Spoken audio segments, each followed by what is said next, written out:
The selected article for this episode is Dark Pragmatism and the Ethics of Cognitive Warfare. This piece stands out for its exceptional speculative potential and direct relevance to the podcast's core themes. While articles on new missile systems or military hardware are compelling, cognitive warfare represents a more insidious and fundamentally modern emerging threat.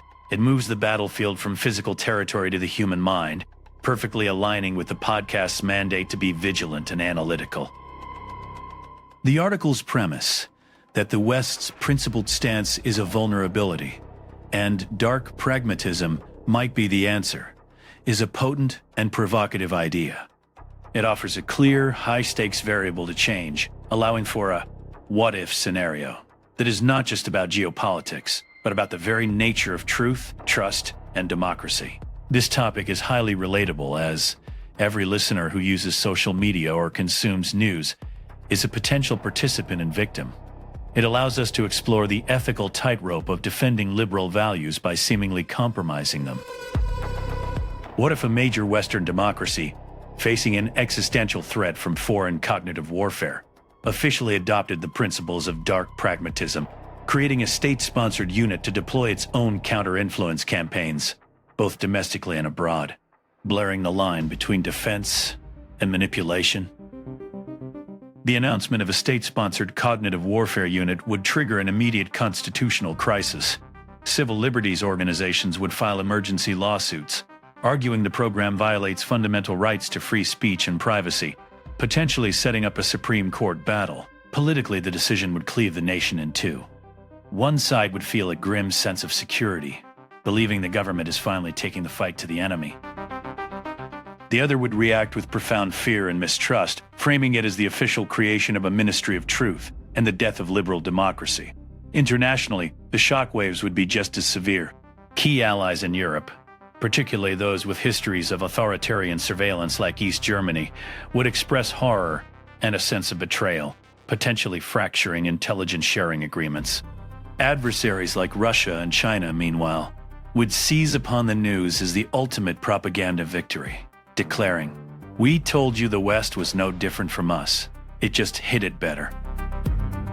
In the long term, the most significant casualty would be social trust.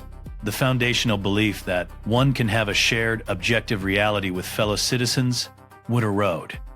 Every news story, every government announcement, every viral video would be met with a new, pervasive question: is this real, or is it a message from our own government? This paranoia would accelerate social fragmentation, pushing people further into homogeneous, distrustful echo chambers. The boomerang effect would be almost inevitable. The tools and psychological techniques developed to defend democracy would inevitably be repurposed for domestic political gain, used to suppress dissent and entrench the party in power. On the global stage, the concept of a West united by shared liberal values would become a relic. The world would likely realign into competing cognitive warfare blocks, one led by authoritarian states, and another by former democracies that have abandoned their principles for what they perceive as strategic necessity. This would spark a new, terrifying arms race, powered by artificial intelligence, to achieve not military superiority, but psychological dominion over entire populations.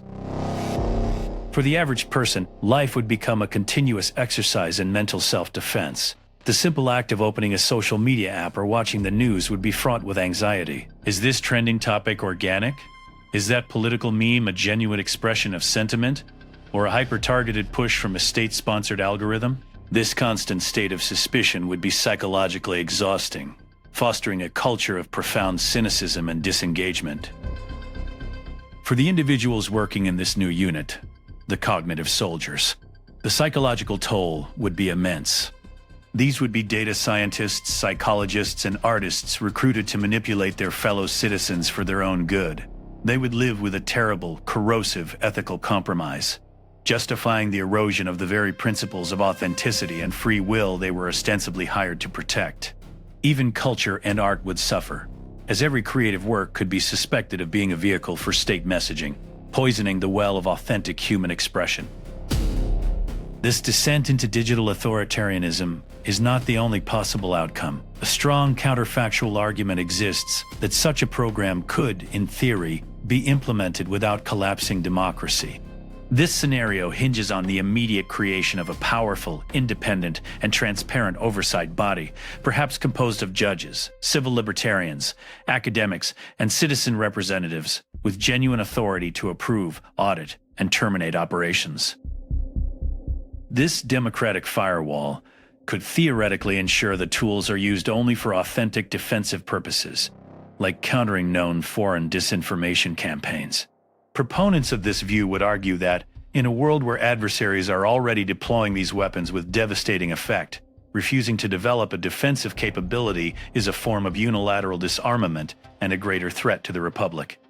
The challenge, however, is that this model requires an almost inhuman level of institutional integrity and restraint, which history suggests is rarely, if ever, sustained under extreme pressure.